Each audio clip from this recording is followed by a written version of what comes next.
Kenalkan diri Opandi kepada sahabat ngaji cerdas. Ya, Assalamualaikum warahmatullahi wabarakatuh. Alhamdulillah saya kembali lagi diwawancara oleh Ngaji Cerdas setelah agak panjang nih kan gitu kemarin. Saya Fandi Wiyogo Gunawan, cuman kalau dari teman-teman pada manggilnya saya Ko Fandi gitu kan, Ko atau Koh Fandi gitu kan. Saya sendiri saat ini diberikan amanah menjadi Ketua Umum dari Mu'alaf Center Indonesia. Itu. Diri pada tahun 2014. Pada saat itu pendirinya ada 5 orang. Seperti yang kita banyak tahu, almarhum Ko Stephen Indra Wibowo, almarhumah Bunda Isya dan Bunda Sri. Dan ada dua ustadz, yang satu itu Ustadz Ali Hasan Bawazir, dan yang kedua Ustadz Syarif Baraja. Itu pada tahun 2014, awal pendirian. Jadi pendirinya ada 5, almarhum Ko Stephen Indra Wibowo, almarhumah Bunda Isya, Bunda Sri, dan juga Ustadz Ali Hasan Bawazir dan Ustadz Syarif Baraja. Jadi itu founder pertama. Lalu dari 2014 itu pertama itu dibuatlah Mu'alaf Center Indonesia yang berdiri di area Jakarta pada saat itu, dan singkatnya pada tahun 2022 ketika almarhum Ko Stephen meninggal dunia, saat itu berganti yang sebelumnya adalah Ko Stephen Indra Wibowo digantikan oleh Ko Hendri pada saat itu. Dan saya sendiri mulai ditunjuk menjadi seorang ketua di tahun 2024 awal bulan Januari. Jadi dari bulan Januari sampai sekarang ini berada di amanah ini berada di saya sebagai ketua umumnya gitu. Apa yang mendorong Ko Fandi secara pribadi untuk fokus membina para mu'alaf di Indonesia? Sebenarnya secara simpelnya sih saya punya pengalaman sendiri ya. Ketika saya masuk ke dalam Islam itu kehilangan circle atau kehilangan pertemanan lah ya. Kita bilang pertemanan saya sendiri yang dimana itu sangat berat lah untuk dialami. Begitu juga mungkin itu juga dialami oleh para mu'alaf di luar sana. Dan semangat itu yang membuat saya ingin memberikan keluarga baru bagi mu'alaf yang ketika dia masuk dalam Islam, dia kehilangan circle pertemanannya, maupun ketika mereka mendapat perlakuan yang kurang baik dari keluarganya, itu dia mendapatkan circle baru, di mana itu keluarga baru buat dia gitu kan. Dan orang-orang yang berada di dalamnya itu memiliki perasaan, memiliki beban yang sama gitu kan. Mereka akhirnya memiliki keluarga yang baru, punya semangat yang sama, spirit yang sama, dan berasal dari mu'alaf yang sama gitu kan, di mana mereka akhirnya memiliki komunitas baru, saling menjaga, saling menguatkan, dan saling mensupport itu sih. Apa tantangan terberat yang dihadapi saat awal membina mu'alaf dan bagaimana cara mengatasinya, Pak? Kalau kita bilang tantangan terberatnya itu biasanya adalah berasal dari mu'alafnya sendiri. Kita bilang ketika mu'alaf ini convert to Islam, base dasar yang kita bisa ambil adalah Allah tidak akan menerima imannya sebelum Allah mengujinya, kan gitu. Dan mu'alaf ini memiliki beban ujian dari dirinya sendiri, gitu kan. Dia terkadang mereka diuji melalui keluarganya kah, melalui ekonominya kah, melalui kesehatannya kah, kan gitu kan. Tantangan terberatnya adalah dari mu'alafnya itu sendiri.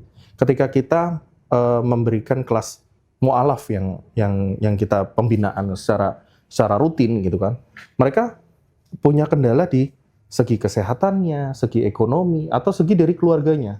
Nah, itu tantangan terberatnya di situ. Karena berbagai macam latar belakang ini tadi yang membuat mu'alaf ini bisa terus menghadiri kelas pembinaan atau tidak.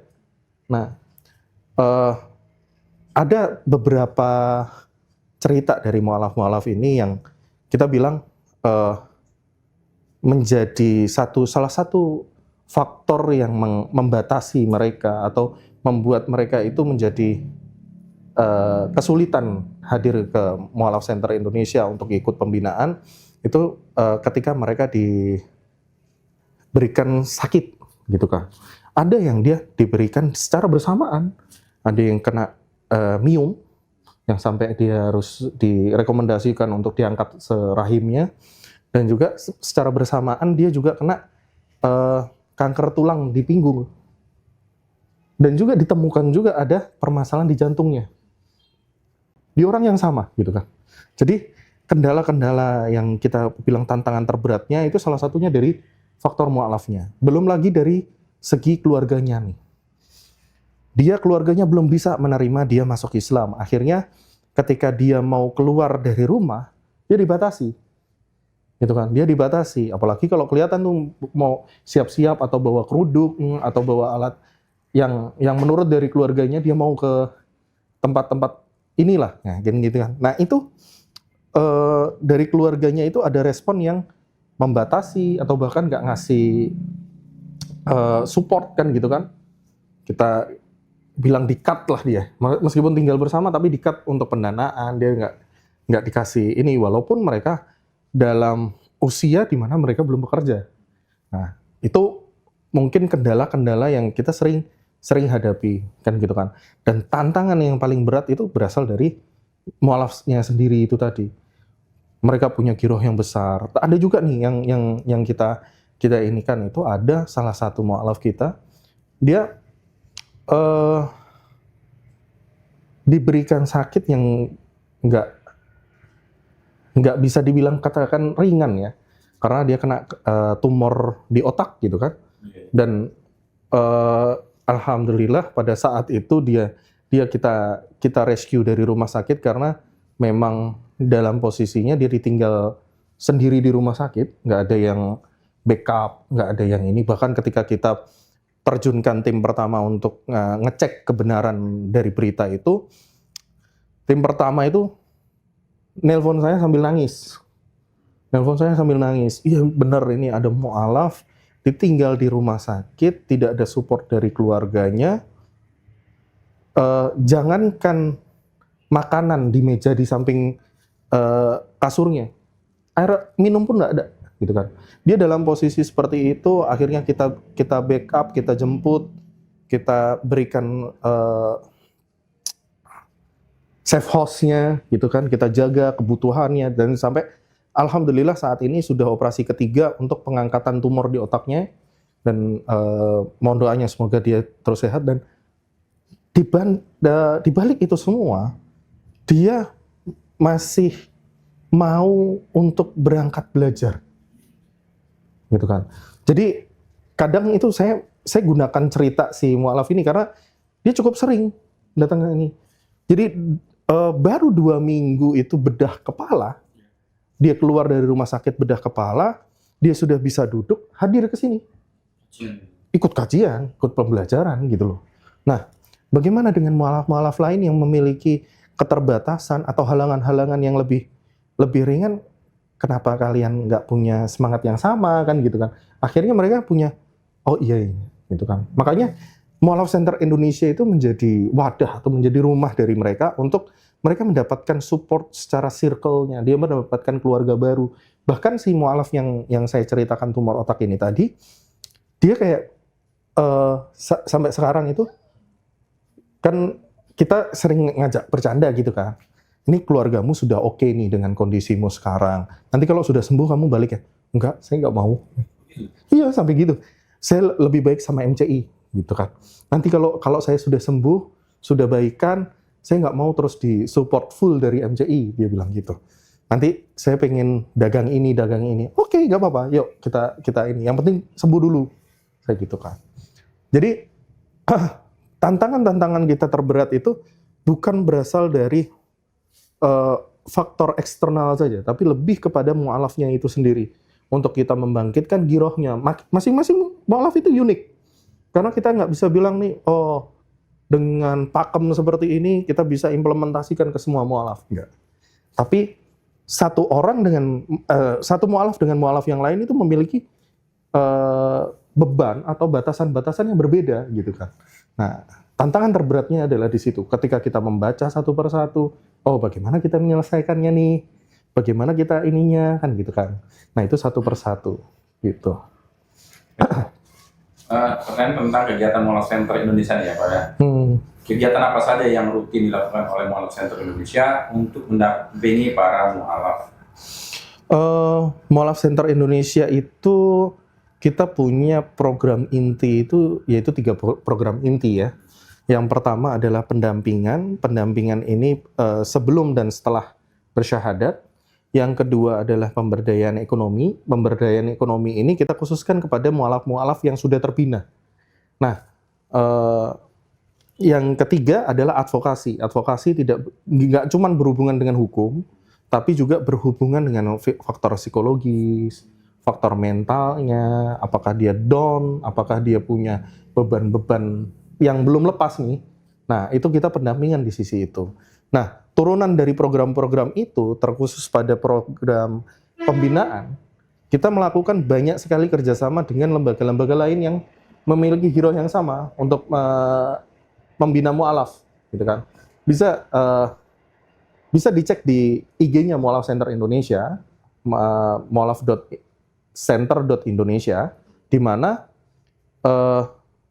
kita banyak menggandeng lembaga-lembaga lain. Dan itu adalah mu'alaf binaan-binaan dari lembaga-lembaga itu. Nah, mereka memiliki beberapa keterbatasan sehingga kita akhirnya ditawarin, yuk kolaps yuk untuk membina mu'alaf ini. Oke, ayo kita bina gitu kan. Jadi nggak cuma mengacu kepada Mu'alaf Center Indonesia saja, tapi mu'alaf binaan dari lembaga-lembaga lain yang sudah memiliki badan hukum sendiri, itu kita banyak kolaborasi nih untuk membina satu mu'alaf. Karena tidak semua lembaga itu kan dia memiliki sumber daya yang cukup untuk ini ya. Seperti Mu'alaf Center Indonesia sendiri juga kita punya kelebihan dan kekurangan. Bagaimana dengan lembaga-lembaga lain juga sama kan gitu kan. Jadi kita sering kolaborasi untuk perihal pembinaan, pendampingan. Jadi insya Allah itu yang kita sudah lakukan rutin. Terlebih untuk di pusat sendiri maupun ada beberapa titik yang di Jakarta dan juga di beberapa daerah, di beberapa provinsi juga kita ada pembinaan rutin untuk meningkatkan keimanan, tauhid lah. Kita lebih kedepankan kan ke tauhidnya, gitu kan. Jadi ada titik-titik pembinaan di beberapa daerah yang kita lakukan secara rutin, gitu kan. Ada yang mingguan, ada yang 2 minggu sekali, ada yang sebulan sekali, tergantung kultur dan kebiasaan dari daerah itu. Jadi pembinaan rutin ini terus berjalan dan alhamdulillah sejak tahun 2014 sampai hari ini kita terus modifikasi, kita terus untuk kembangkan bagaimana untuk lebih baiknya lagi ke depan, itu sih. Bagaimana cara Mu'alaf Center Indonesia membantu mu'alaf yang ditolak keluarganya atau mengalami tekanan setelah masuk Islam?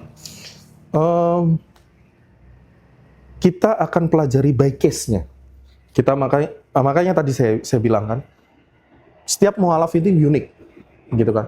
Kita nggak bisa menekankan pada satu cara tertentu untuk kita menyelesaikan masalah.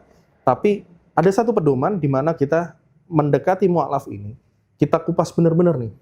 Masalahnya sebenarnya di apa? Karena terkadang begini, dalam posisi tertekan seperti itu, ada sisi dari mu'alaf ini yang terlalu melebihkan permasalahan yang dia punya.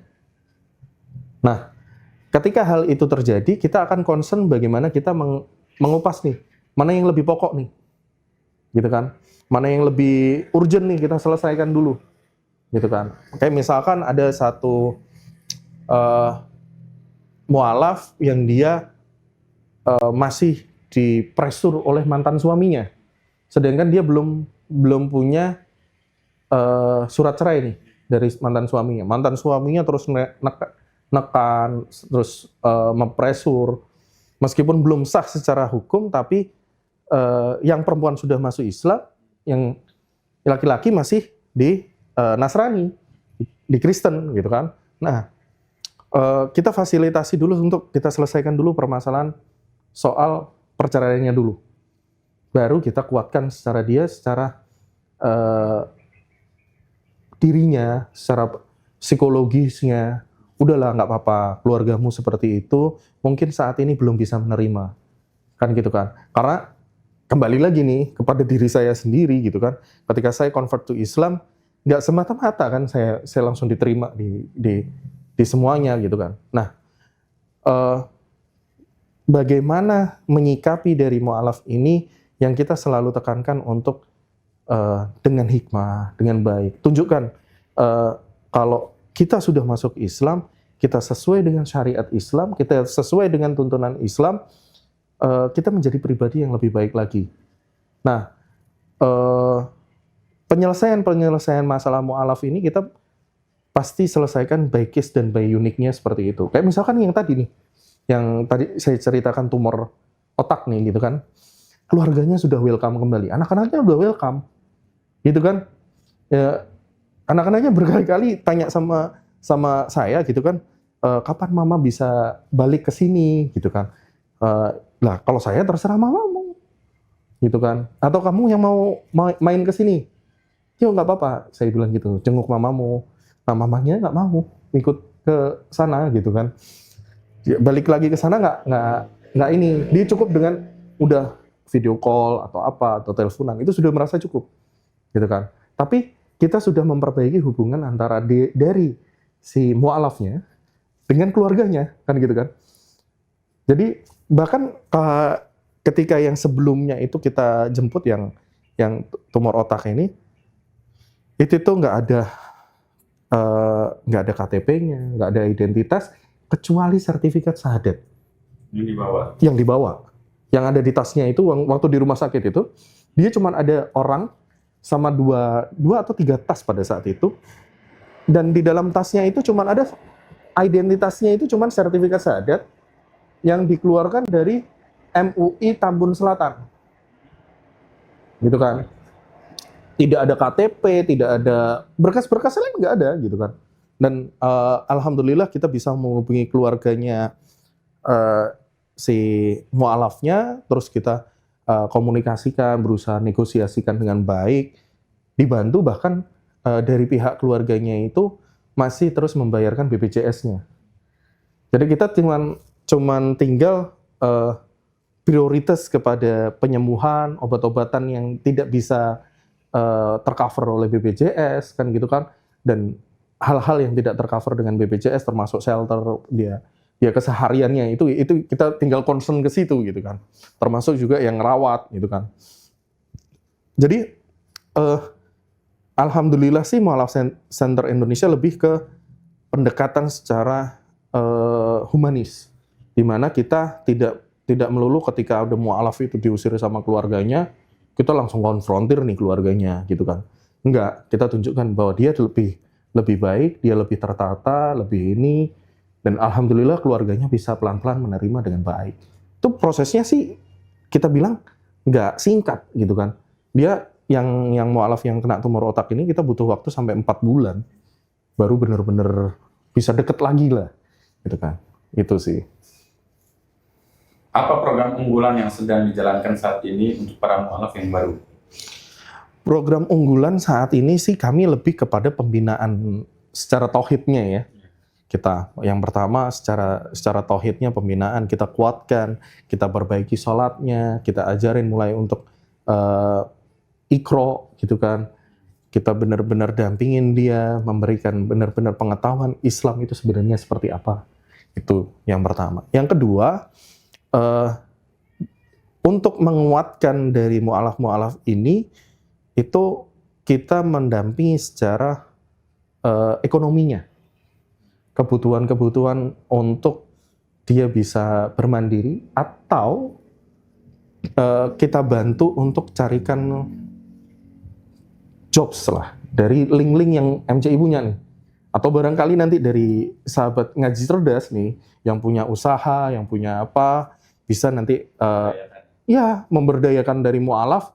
Alhamdulillah kan gitu kan, kita punya banyak nih yang jobless gitu kan, tapi mereka tidak punya skill atau passion untuk berniaga langsung gitu kan. Nah itu mungkin nanti bisa langsung nanti hubungi ke ngaji cerdas, terus nanti dihubungkan dengan Mu'alaf Center Indonesia, barangkali bisa membantu dari mu'alaf ini kan untuk kehidupannya, untuk ininya. Jadi salah satu program kita adalah untuk mendampingi kebutuhan ekonominya. Karena kalau kita mau berdasar, kefakiran itu lebih dekat dengan kekufuran.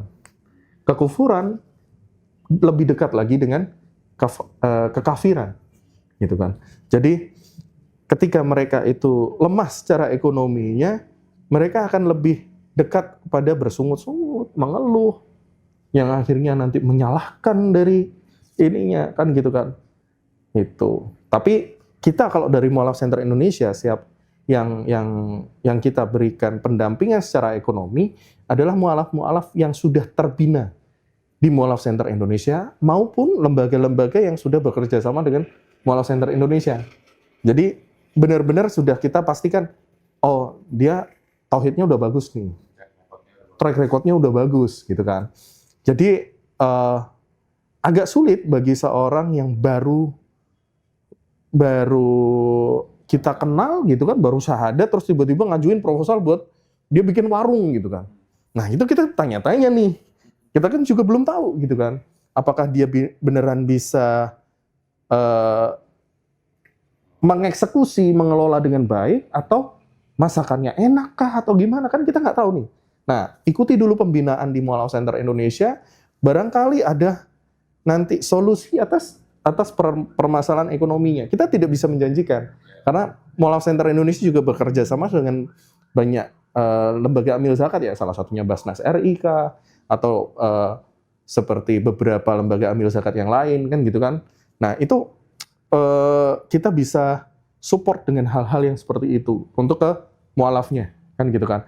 Nah, tapi dengan syarat itu tadi, dengan pendampingan, pembinaan, kita harapkan dari pendampingan dan pembinaan ini tadi kan kita mendapatkan satu track record nih. Dia bagus nih. Oh, mu'alaf ini beneran layak nih kita bantu. Kita ini kan gitu kan. Oke, kita support gitu kan. Ada beberapa yang kita kemarin itu dia Gojek kah, Grab kah, kita sewakan untuk kendaraannya dulu beberapa jangka waktu kan gitu kan. Setelah berjalan ya udah, nih kamu jalan sendiri nih. Tapi itu baik dengan kita punya track record nih, gitu. Bagaimana cara Mu'alaf Center mendukung kebutuhan spiritual dan kebutuhan sehari-hari para mu'alaf yang membutuhkan bantuan? Nah, kalau secara kebutuhan spiritual itu biasanya para mu'alaf ini mereka punya kegelisahan masing-masing ya. Kegelisahan masing-masing yang dimana mereka punya pertanyaan-pertanyaan yang untuk menguatkan keimanannya. Nah, kalau yang seperti ini biasanya kita hadapi man to man tuh. Satu contoh. Ada salah satu yang bertanya kepada saya, Ko Fandi, kalau pertanyaannya itu awalnya itu seperti ngunci saya nih. Kematian itu terjadi karena izin Allah. Betul nggak kok? Kan gitu kan? Saya jawab, ya betul. Oke. Lalu kenapa ketika orang mati karena dia bunuh diri, itu kan atas izin Allah. Tapi kenapa ketika dia sudah mati karena bunuh diri, dia dimasukkan ke dalam neraka?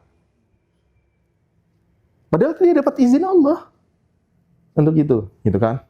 Nah, kadang pertanyaan-pertanyaan seperti ini itu kan bikin kita kayak, wah tricky banget gitu kan, tricky banget. Tapi alhamdulillah Allah jaga saya dengan saya teringat pada salah satu ayat di Quran gitu kan, yang dimana menyebutkan Allah tidak akan merubah nasib suatu kaum sebelum kaum itu berusaha buat merubahnya. Ya kan? Dan itu yang saya jawabkan pada si mu'alaf yang bertanya tadi. Jadi berdasarkan dari itu, nasib atau takdir yang dirubah oleh orang ini tadi atau kaum ini tadi berkaitan dengan nasib yang baik maupun nasib yang buruk.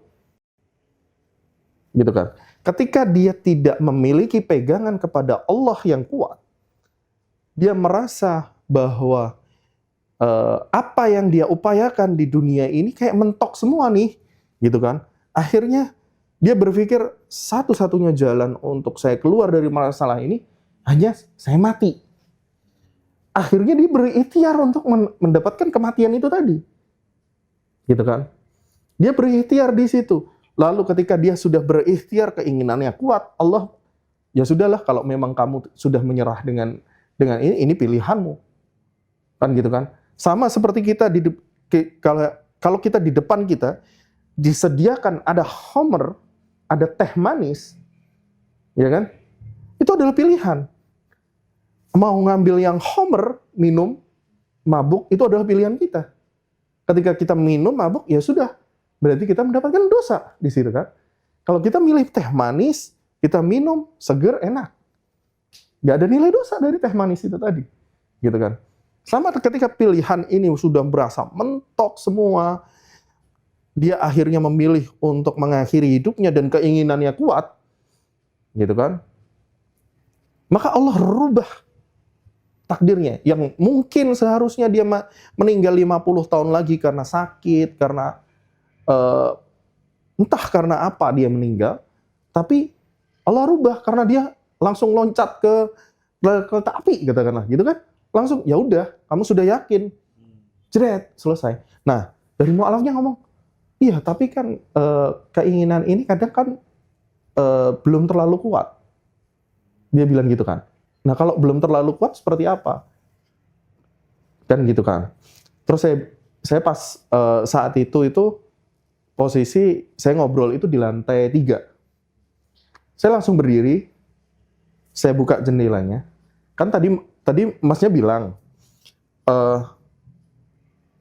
kalau belum waktunya mati, orang nggak akan mati ketika dia bunuh diri. Saya buka jendela, dia dari lantai 3 kan. Masnya yakin nggak 5 menit lagi atau 10 menit lagi masih hidup? Saya bilang gitu. Ya kalau base dari ke fisik saya sekarang, insya Allah saya masih hidup. Dia bilang gitu kan. Nah, coba sekarang loncat dari lantai 3 kepala duluan. Kalau nanti nggak mati, saya akan bilang, berarti Allah belum memberikan takdir masnya mati hari ini. Ya, kalau saya begitu, saya yakin saya mati. Nah, itu maksud dari ucapan saya tadi. Bahwa ketika kita punya ikhtiar yang kuat, mau itu ragu, mau dia ini, ya kan, hasilnya akan ditentukan ketika dia pilihannya sudah diambil. Karena masih ada nih orang yang kecelakaan pesawat tapi selamat tuh. Ya kan? Ada juga orang yang dia loncat ke rel ternyata masih selamat. Kakinya putus doang gitu kan. Masih ada orang yang minum racun tapi selamat.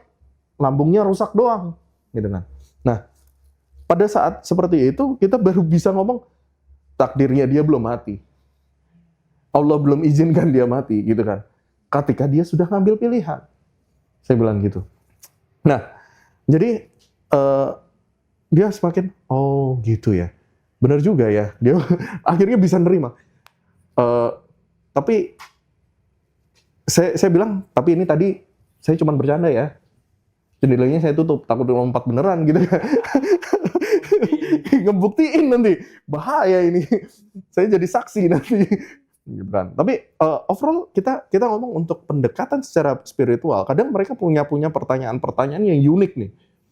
Pertanyaan-pertanyaan yang benar-benar cuman terbesit oleh mereka gitu kan.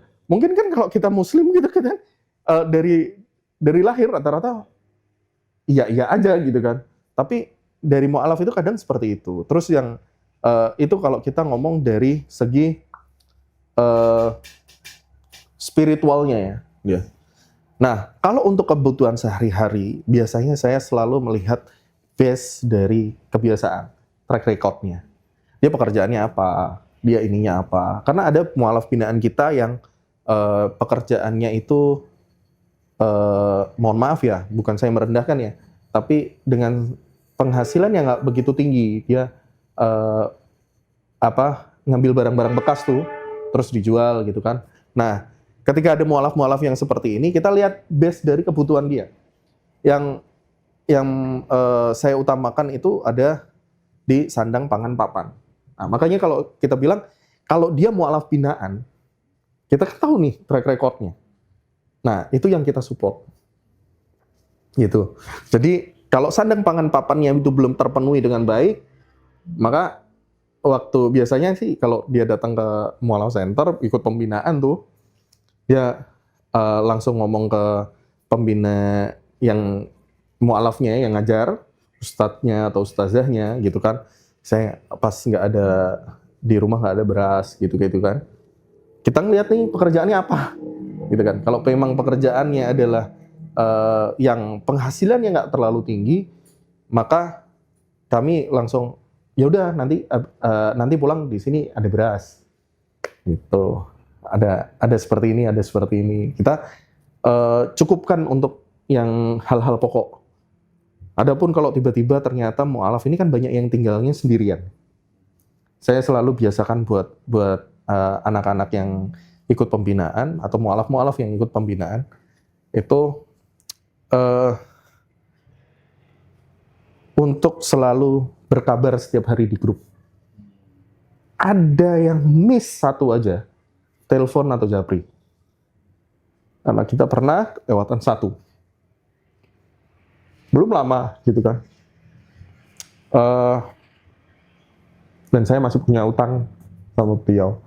Tapi alhamdulillah saya lunaskan ke yang lain gitu. Ada satu mualaf kita yang tinggal sendirian, keluarganya jauh dari mana-mana,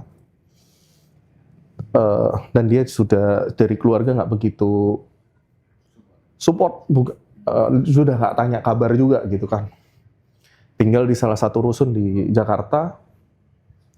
Ketika dia berangkat kajian pembinaan di salah satu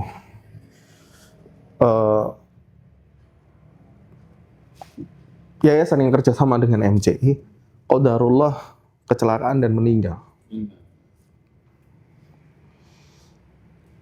Paginya itu masih kontak di grup gitu kan, itu hari Sabtu. Siangnya kok sudah nggak ada kabar, di WA centang satu, di telepon nggak bisa. Nah, pembinaan waktu di MCI di hari Senin, biasanya dia ngelis paling pertama gitu kan. Ini kok nggak ngelis, di telepon juga nggak bisa, dan kita ini, nah meninggalnya di hari Sabtu itu. Kita baru tahu di hari Selasanya ketika saya bilang sama anak-anak, tolong main ke rukonya, ke rusunnya, main ke rusunnya, saya bilang gitu, cek di sana. Datang di rusun, langsung saya ditelepon sama anak-anak, nangis mereka. Bentar, ada apa? Tak bilang gitu. Meninggal, katanya si ini meninggal. Benar kah? Saya bilang itu. Iya, ini dikirimlah langsung video call di depan pintu rusunnya, dikasih bahwa saudari ini meninggal dunia di hari Sabtu dengan kecelakaan. Kita hari ya, baru tahu. 3 hari kita baru tahu. Dan dari situ juga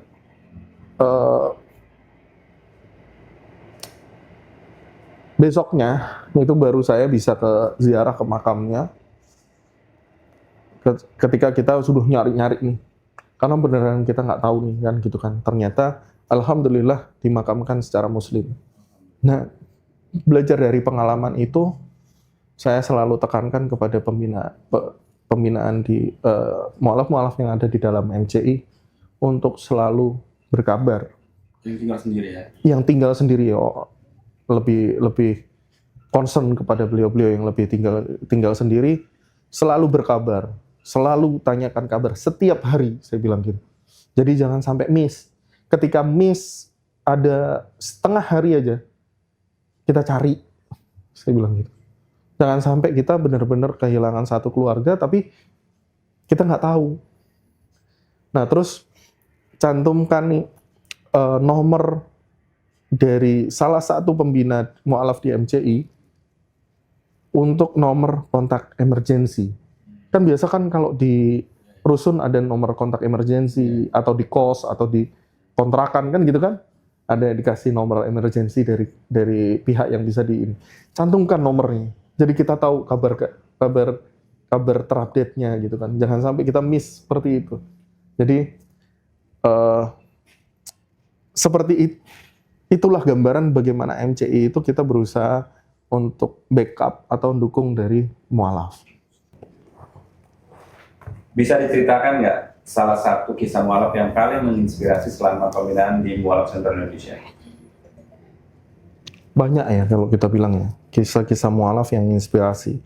Tapi mungkin saya tidak bisa menceritakan personnya. Kalau yang lihat ini tahu siapa orangnya, dia pasti, oh si ini gitu kan. Bisa nebak gitu kan. Salah satunya itu ada seorang anak, dia masih syahadat itu usianya masih 15-an tahun tuh. 15 tahun. 15 tahun syahadat. Setahun setelah dia syahadat, qadarullah dia mengalami satu fitnah. Satu fitnah. Dia difitnah memperkosa dan menghamili seorang perempuan. Gitu kan. Tangkaplah dia di polsek tuh. Di polsek sudah diproses ini 3 hari 4 hari dibebasin tuh. Karena ternyata yang perempuan ini masih virgin dan dalam posisi hamil. Dia motifnya hanya karena ditolak sama yang laki. Dia difitnah, benar-benar fitnah. Tapi ketika dia balik ke sekolah lagi, semuanya kan nggak baik-baik aja loh. Gitu kan. Yang dimana dia itu awalnya deket sama semua orang mandang dia sebelah mata. Meskipun hanya fitnah. Makanya ada ucapan fitnah lebih kejam daripada pembunuhan. Karena dari satu fitnah, terhapus semua kebaikannya, terhapus semua hal-hal baik dari dirinya, kan gitu kan. Dan apa yang dia alami di dalam penjara di polsek itu kan, ketika dakwaannya adalah itu, dan itu bukan dalam waktu dekat ya, itu beberapa tahun yang lalu itu kejadiannya. Dia ngerasain tuh dipelonco di dalam ini. Tapi Masya Allahnya, dia malah semakin yakin dia dengan agama Islam gitu loh. Dia semakin yakin. Ini yang membuktikan bahwasanya Allah tidak akan menerima imanku sebelum aku diuji. Ternyata ujiannya dia adalah seperti itu. Dan bayangkan anak yang belum 17 tahun nih, dia ngerasain seperti itu. Sebelum ada ini kisah-kisah pembatasan untuk anak di bawah umur tidak boleh masuk penjara bareng gabungan itu. Jadi tahun-tahun sebelum itu. Bisa bayangin anak usia 15 tahun, 16 tahun lah saat itu, 15-16 tahun, dia harus mengalami hal seperti itu. Tapi karena dasar imannya nih, dan dia ketika cerita sama saya, Masya Allah. Jadi kayak kita ngerasa beban kita kayak nggak ada apa-apanya dibanding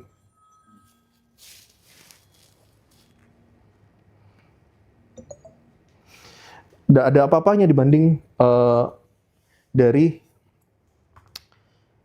apa yang dia alami.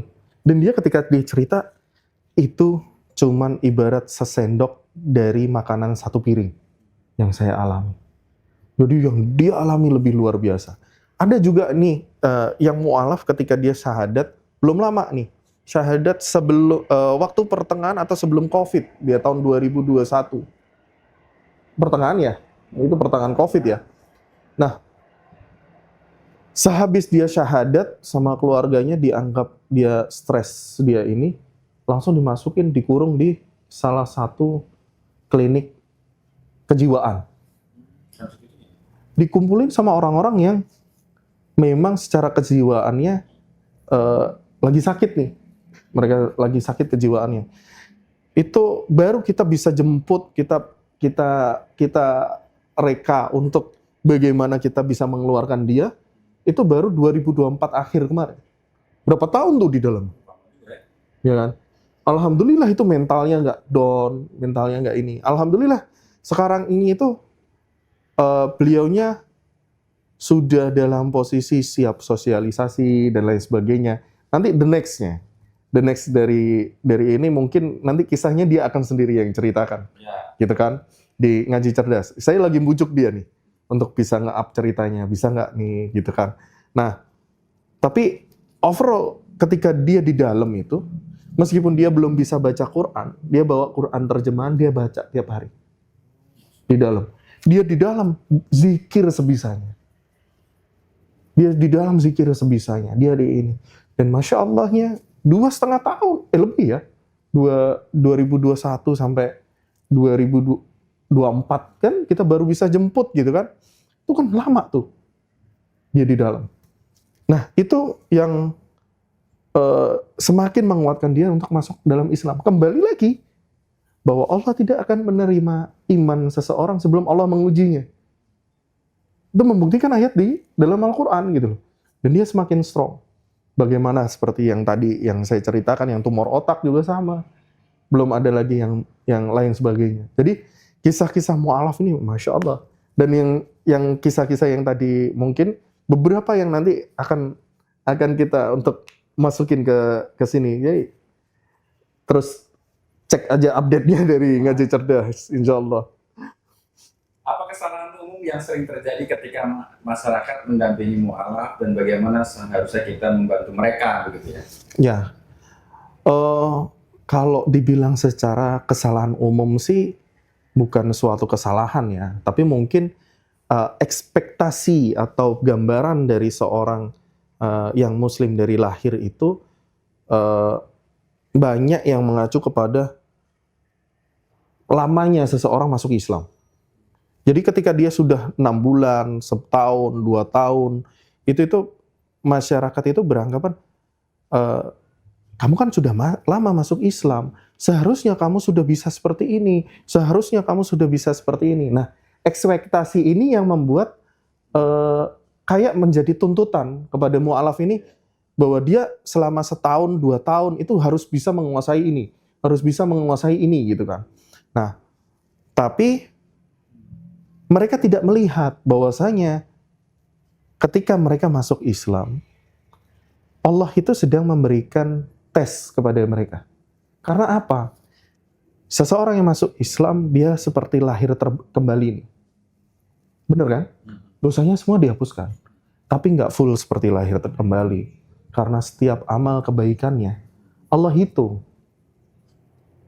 Ibarat kata kita mau masuk satu perusahaan yang baru, terus kita dapat gajinya itu berkali-kali lipat dari yang sebelumnya, gitu kan? Otomatis job kita bertambah dong. Nah, itu yang terjadi kepada mu'alaf. Ketika dia sebelum masuk Islam adalah pribadi yang baik, dia sering bantu orang, dia sering begini, maka ketika dia masuk Islam, Allah tes nih. Kamu pantas nggak mendapat langsung limpahan pahala yang segini besarnya?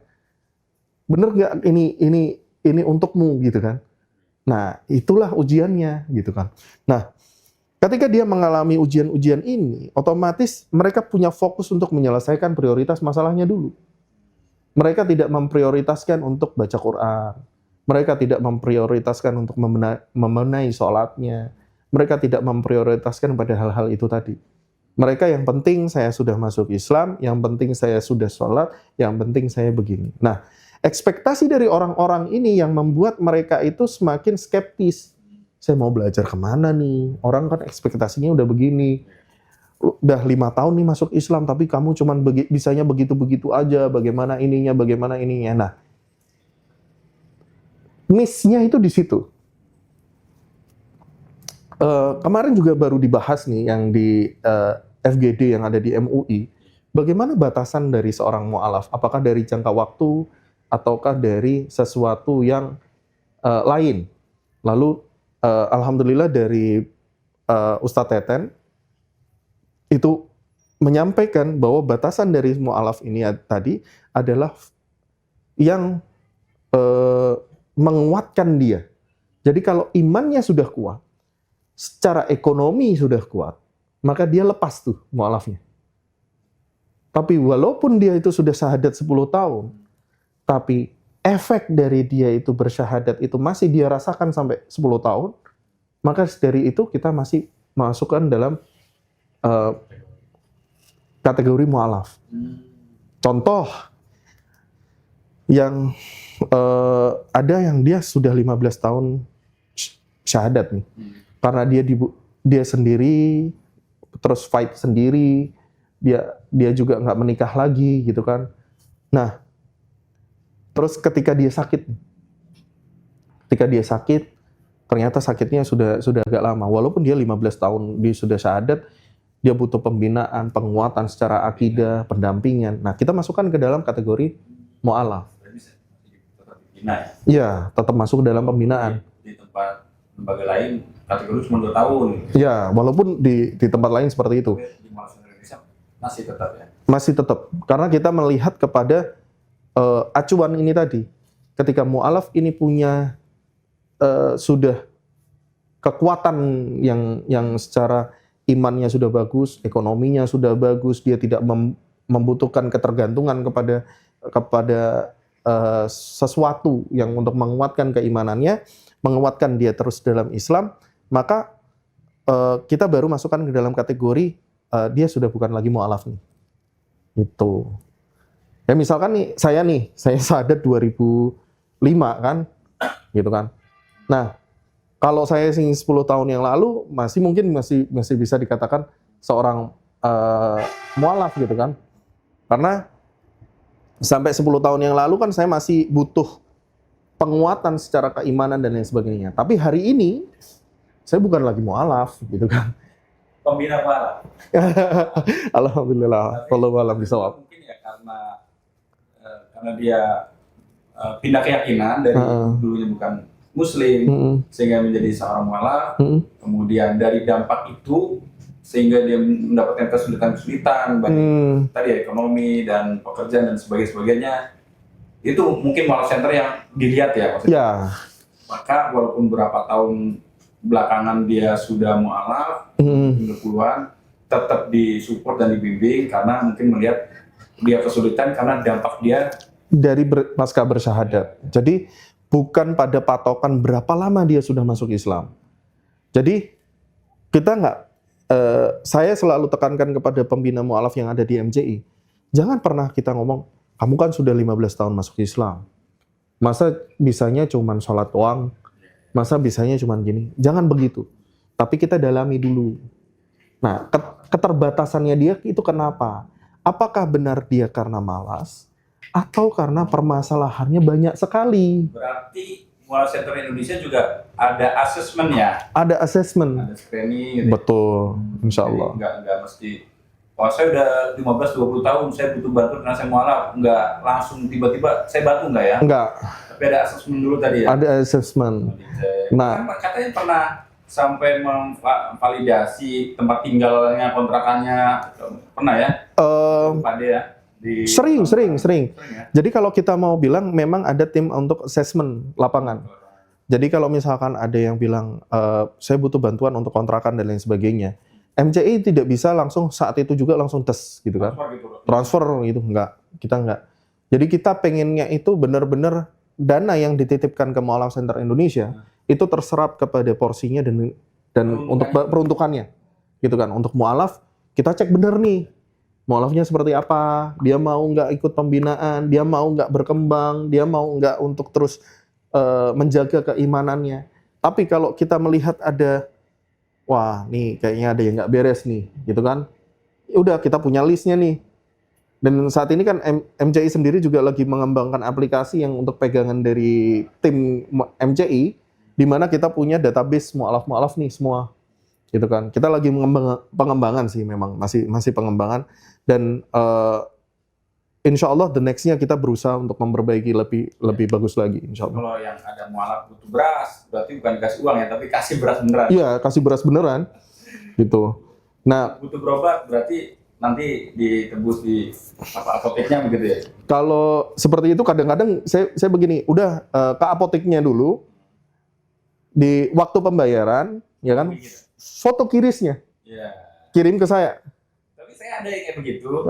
Setelah saya minta mereka ke apotek, hilang itu WA-nya. Pokoknya ditransfer. Nah, yang seperti itu yang kita hindari kan gitu kan. Polanya kan kita sudah paham. Pola-polanya kita sudah paham. Kecuali kalau dia mualaf binaan nih, yang kita benar-benar tahu dia ini dan ternyata gaptek gitu kan. Nah, itu nanti beda lagi. Karena kan termonitoring kalau itu. Kalau yang sudah termonitoring itu dia ngomong sakit terus nggak bisa berangkat dari kosan apa kontrakannya, insya Allah ada tim yang siap untuk langsung meluncur di lapangan buat jemput dan ngantar ke rumah sakit. Kita ini bisa juga dicek kok di websitenya di IG-nya Mualaf Center Indonesia itu kita update walaupun tidak 100% kita naikkan semua karena pada dasarnya itu saya mungkin ini lebih ke idealisme saya gitu kan. Saya nggak mau menjual kesedihan dari mualaf. Saya tidak mau mengeksploitasi mualaf seperti terlalu berlebihan lah. Jadi saya secukupnya untuk mengabarkan bahwa sebenarnya dana ini untuk peruntukannya seperti ini, peruntukannya seperti ini. Kemarin kita juga barusan kerjasama dengan ada salah satu yayasan yang ada di Yogyakarta, di Bantul, itu untuk bantu mualaf binaannya yang dia butuh seragam sekolah gitu kan. Nah, itu ngubungin kita dan qadarullah orang tuanya baru kena PHK, kita assessment, saya minta untuk assessment kirim data-datanya dan alhamdulillah sudah masuk semua. Ketika sudah clear, ya sudah kita bantu gitu kan. Kita bantu melalui kita bantu untuk kita inikan. Jadi insya Allah sih kami tidak cuman kepada mualaf binaan dari MCI saja, tapi mualaf binaan dari yayasan lain yang sudah ter-assessment, sudah terdata dengan rapi, dengan baik gitu kan. Maka kami juga oke, kita ini kan karena tujuan dari orang-orang ini untuk membantu saudara-saudara dan sahabat-sahabat ngaji cerdas ini masuk ke menitipkan dananya untuk ke MCI untuk disalurkan, itu kan peruntukannya untuk mualaf ya. Ya karena dari judulnya aja kelihatan gitu kan, Mualaf Center Indonesia gitu kan. Jadi mereka concern untuk bantu kepada mualaf gitu kan. Nah, saya tidak mau membatasi cuman di binaan Mualaf Center saja. Jadi kalau ada mualaf di luar Mualaf Center yang binaan dari lembaga-lembaga lain dan itu memang assessment-nya bagus, orangnya juga secara pendampingannya bagus, maka dan saat itu MCI bisa, why not? Itu sih dari saya sih. Dan alhamdulillah dari tim semuanya juga support gitu kan.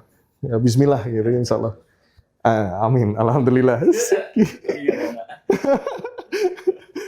Kalau misalkan program tahunan misalnya ada kurban, Idul Fitri, itu programnya apa aja toh?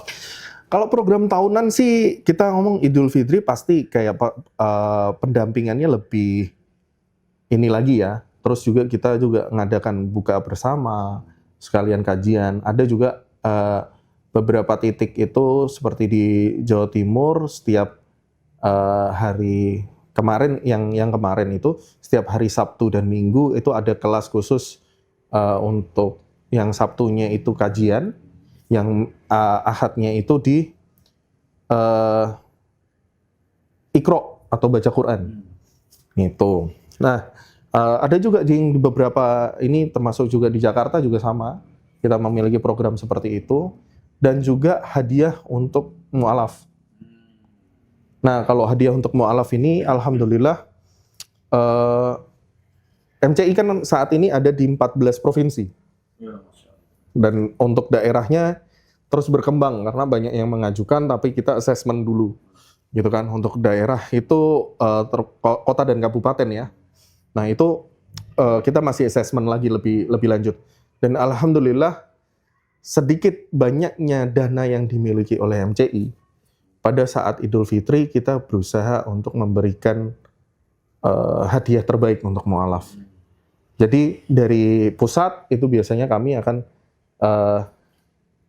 lihat nih perkembangan mu'alaf ini yang binaannya dari wilayah itu provinsi ya, dari 14 wilayah ini yang rutin, intens, bagus, itu ada berapa. Nanti kita langsung down dananya nih. Nah terus ke daerah juga sama, yang intens dan kita ini kan juga. Nah untuk kurban MCI ini lebih fokus kepada daerah-daerah yang terpencil. Kayak kemarin kita kurbannya itu di Pegunungan Meratus, di Kalimantan Selatan, terus juga di Bitung, Alor, beberapa pedalaman yang ada di Jawa, terus kemarin juga ada di Baduy Dalam. Itu unik juga itu Baduy Dalam. Kita lagi pendekatan untuk ini, dan ada beberapa program-program yang insidentil ya, kayak pembangunan masjid yang ada di saat ini kami sedang terus ongoing nih, gitu kan. Ada salah satu pembangunan masjid di Bitung. Nah itu masih ongoing sampai sekarang gitu, insya Allah. Itu sih. Kemudian kalau tadi itu kan tadi bulan Ramadan dan Idul Fitri, kalau Idul Adha gimana? Tadi Idul Adha di daerah-daerah terpencil yang binaan dari MCI. Jadi pedalaman, kita fokusnya di dalam pedalaman yang dimana kadang Maksudnya kurbannya itu apa gitu? kita lebih banyak sih sapi ya. Lebih banyak sapi. Karena beberapa daerah kambingnya mahal. Pertama, gitu kan. Kayak kita ada beberapa daerah itu kalau kita ngomong, kita beli kambing di sana 3 ekor itu dapat sapi 1. 3 ekor itu 1 sapi. Iya. Ininya perbandingannya jauh ya? Jauh. Makanya kemarin itu yang di Bitung yang tahun lalu itu iuran dari 4 ekor kambing dapat 1 ekor sapi. Iya. Di Bitung. Kan gitu kan. Nah, kalau di Meratus standar harganya, standar, tapi memang kenapa kita concernnya ke sapi itu karena orang-orang yang di pedalaman, mereka kalau kambing masih sesekali mereka makan. Kalau masih ya, tapi kalau sapi terkadang mereka belum. Karena mungkin mahal. Ya mungkin mahal kah, atau aksesnya yang susah. Kayak kemarin kita di Alor tuh harga sapinya memang sedikit lebih mahal daripada di Jawa. Tapi kita pushkan ke sapi karena kambing di sana lebih mahal daripada di Jawa. Kambing di sana kemarin 4,5 itu setara dengan kambing yang harga 2,5 di Jawa. 4,5 sama 2,5. Daripada kita belikan kambing, kita jadikan kambing, mending kita ke sapi. Jadi kita kemarin untuk kurban memang concern ke sapi. Nah untuk kambing-kambing itu kita distribusikan ke daerah-daerah pedalaman yang ada di Jawa nih, yang ada di Jawa Timur, kemarin juga di Jawa Tengah ada, terus sama Baduy Dalam di Banten kemarin. Jadi kalau untuk yang di luar Jawa kita concernkan ke sapi, gitu. Kemudian apa harapan Kofan ini terhadap para mualaf Indonesia setelah mereka memeluk Islam? Oke. Kalau harapan secara pribadi sih, yang pasti yang pertama, jangan pernah terfikir kembali untuk kembali ke masa lalu, gitu kan? Karena sudah masuk Islam itu sebuah langkah besar kan. Apapun yang dialami, tekanan seperti apapun yang dialami, ceritakan kepada orang-orang terdekat yang kita percaya, gitu kan? Paling tidak, meskipun mereka itu tidak memiliki solusi secara realnya, paling enggak kita bebannya sedikit terangkat sedikit lah. Terus yang kedua, jangan pernah takut bahwa rahmat Allah meninggalkan. Karena terkadang itu seolah-olah seperti kita tidak mendapatkan jawaban dari Allah. Tapi saya yakin nih, dari semua yang nonton video ini, ketika kita punya keinginan, keimanan maksud saya, kita punya keimanan yang kuat kepada Allah, kita punya keyakinan yang kuat kepada Allah, Allah selalu memberikan jawaban di saat-saat terakhir, last minute, gitu kan. Dengan syarat itu tadi, ketika kita punya keyakinan kepada Allah. Kalau mentok dengan setiap ikhtiar yang kita punya, ya kita pentokkan juga jidat kita, dahi kita, dengan alas sujud kita. Kita tempelkan dahi kita mentokkan benar-benar, dan luapkan semua di situ. Bukankah Allah sebaik-baiknya penolong bagi kita? Tapi kalau kita bersandar pada manusia, bahkan bersandar kepada MCI, ke saya sekalipun, tidak menutup kemungkinan orang-orang bisa kecewa. Kan gitu kan? Tapi ketika kita bersandar kepada Allah, seberat apapun masalahnya, Allah yang akan memberikan jawabannya dan memberikan jalan keluarnya. Jadi harapan saya setiap mu'alaf ini tadi, ketika sudah masuk ke dalam Islam, ya kan, terus cari sahabat-sahabat, orang-orang yang terus mengajak kita ke dalam kebaikan, orang-orang yang lebih baik dari kita, dan dia terus mengajak kita untuk terus beribadah kepada Allah, mendekatkan diri kepada Allah, gitu. Dan yang kedua itu tadi, ketika sudah mentok ikhtiar kita secara dunianya, maka kita pentokkan juga kening kita kepada alas sujud kita. Kita mentokkan semuanya kepada Allah, kita mintakan semuanya pada Allah. Insya Allah jalan keluar itu akan datang di last minute. Dan saya yakin semua yang lihat dari video ini, ketika mereka memiliki keimanan yang kuat kepada Allah, ketika mereka mentok dengan apa yang permasalahan yang dihadapi, pasti Allah kasih jalan keluar. Insya Allah. Gitu. Pertanyaan dan penutup untuk refleksi dan harapannya. Apa cita-cita terbesar Prof. Andi terkait masa depan Mu'alaf Center Indonesia? Cita-cita saya tersendiri itu adalah semoga Mu'alaf Center Indonesia itu menjadi wadah awal dari para saudara-saudara kita yang convert atau orang-orang yang dia sudah masuk Islam mau lama sekalipun ya. Itu ya, kita juga welcome.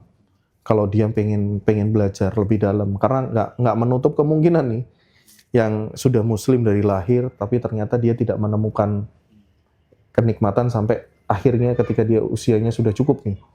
Nah, ketika seperti itu, terus dia pengen belajar kan ke tempat-tempat umum kayak malu tuh. Nah, itu kita welcome juga sih untuk belajar di MCI. Nah, harapan saya Mu'alaf Center Indonesia menjadi rumah yang homey banget untuk para mu'alaf, untuk para saudara-saudara kita seiman dimanapun berada, dan bisa benar-benar mencurahkan effort terbaiknya, kan gitu kan. Entah itu apakah saya masih ada di Mu'alaf Center Indonesia, atau nantinya saya sudah tidak ada lagi di Mu'alaf Center Indonesia, gitu kan.